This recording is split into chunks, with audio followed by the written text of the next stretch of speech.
member of the family farm here on Swauk Prairie, about 10 miles east of Cle Elum. We've raised bison here.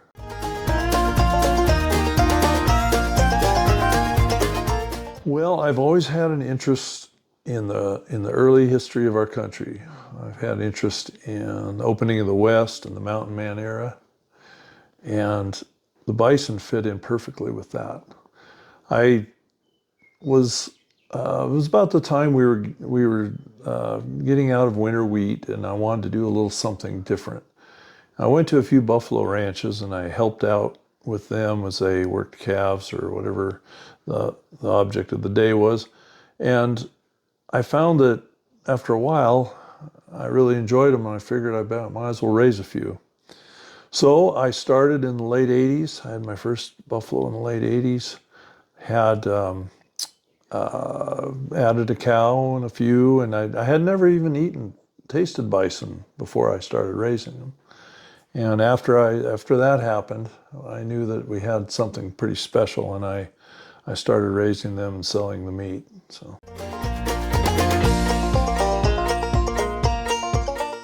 Well, bison are very self-sufficient, as you would expect them to be. There isn't any weather in the Pacific Northwest that's going to bother them, heat or cold. They can live and thrive anywhere. They really only need grass, hay, alfalfa. We give them some mineral, and they get salt. And that's really all we do. We don't grain them or try to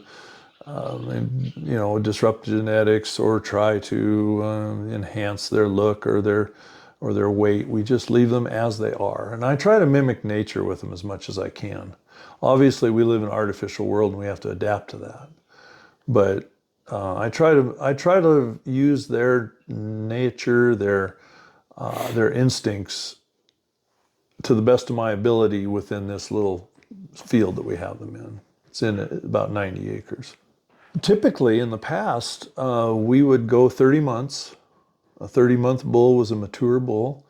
I think it lends a very nice mature flavor. Any younger than that, you'll have very tender meat, but it'll maybe not have quite the robust flavor that the adult does. I contend that up to 5 years old, the flavor keeps getting better, and the tenderness does not lose that much.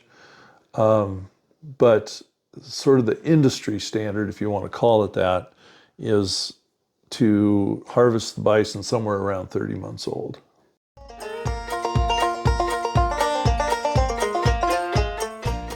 A bison is wild. A bison may seem pretty lethargic and, lumbering along in a field, but they are real athletes, and they have a wildness to them.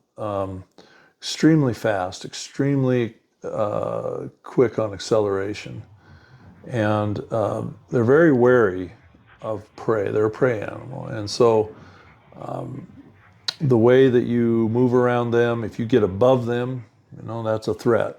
They're very careful about themselves. Cattle, I don't have a lot of experience with cattle, to tell you the truth. I just started with the bison. That's all I've ever really been around. Yes, you can, but you should have a position within the herd. Every animal out there has a spot. There's a hierarchy built into it. And the one above is superior. The one down below will be subject to the whim of the more powerful. And every animal has that step. Sometimes the roles will change. Sometimes the bison will completely switch roles. One will be dominant one day and the next day not. They had a small skirmish, maybe 5 minutes worth of a fight.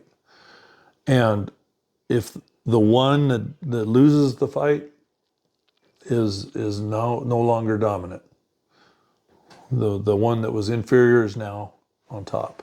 And then they just accept that. They don't fight or try to get back at them right away. They will sometime, eventually, in the future. But from that time forward, that one has taken the more superior spot.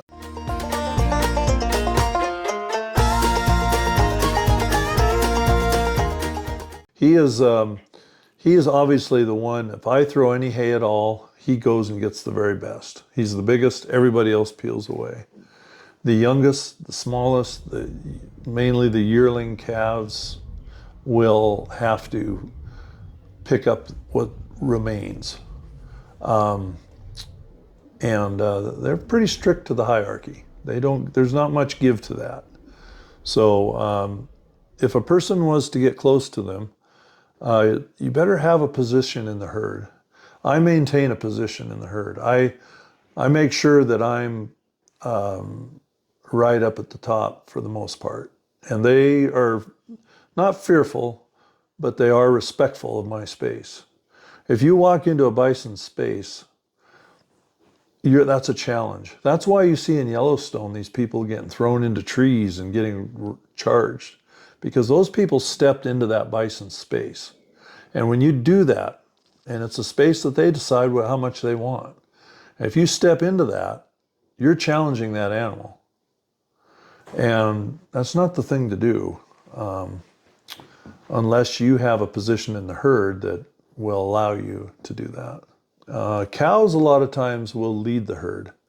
A lot like elk, you'll have a lead cow that'll take the herd somewhere. Well, it's the same thing with bison.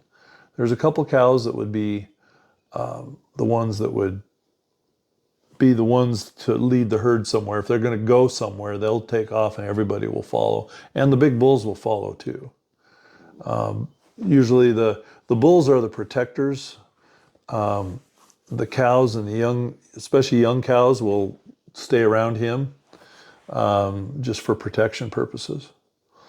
The big bull, though, any of these bulls, they protect the calves. It's kind of, it's a little bit concerning when you look out and there's a calf being born and it's laying on the ground and a big, 1,800-pound bull goes walking over and looks at it and walks over the top of it without touching it, and after that, that calf is accepted as part of the herd. And a lot of times, if you have a group of cows that have had calves, they will leave their calves with the bull. That big bull will be laying like he was today, but he'll have, say, half a dozen calves laying right around him, even up against him. And that gives the cows feel like, okay, the calves are okay because the bull's taking care of them. And then the cows will go out and graze and do whatever they want. It's kind of like, dad's sitting at home with the baby while mom goes out and shops.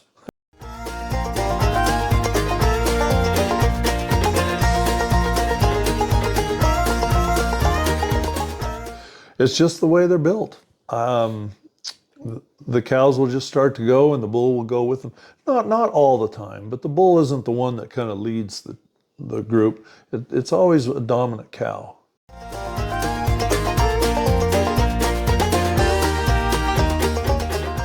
It's good for you to feed them something that they like and then recognize, like, for instance, when I started, I've been lax in it lately, but I have a dinner bell.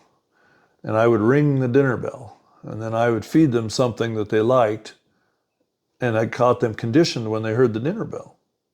And the reason I did that is I just figured someday if they get out, or they get outside the fence, or I need to bring them somewhere or something, that I could take a dinner bell and ring it, and that they would come.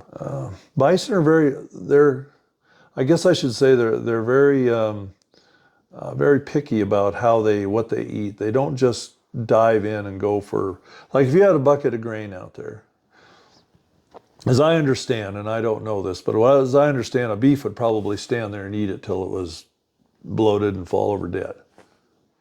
A bison will maybe lick it, take a few bites, look at it, and then walk off. And then maybe, I don't know, an hour later, come back, maybe try some more. And then, a little bit later, a few days, get some more. I mean, they slowly work into it. And then once they get a taste for something, then everything's okay. But they don't just dive in and eat till they can't eat anymore.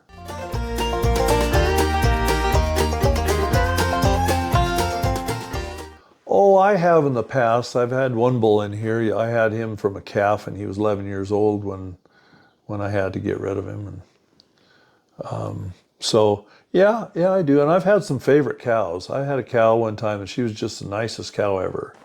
And she was good size, and she always had calves, and she was a really good mother. And I think most cattlemen have their favorites too, or anybody that's got livestock.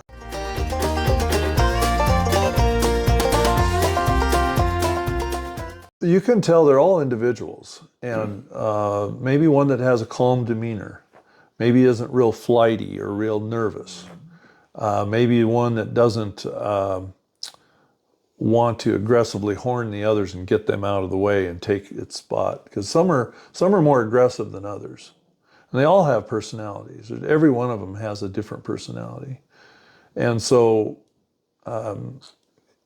it's just whatever fits you, the one that that you like, the characteristics of it that you like. They're really a magnificent animal. I don't have any regrets about having, me being the caretaker of them during this time. It's just when you can take the time to be around them and to interact with them, it's a whole different view than just driving by and seeing them standing out there. Yeah.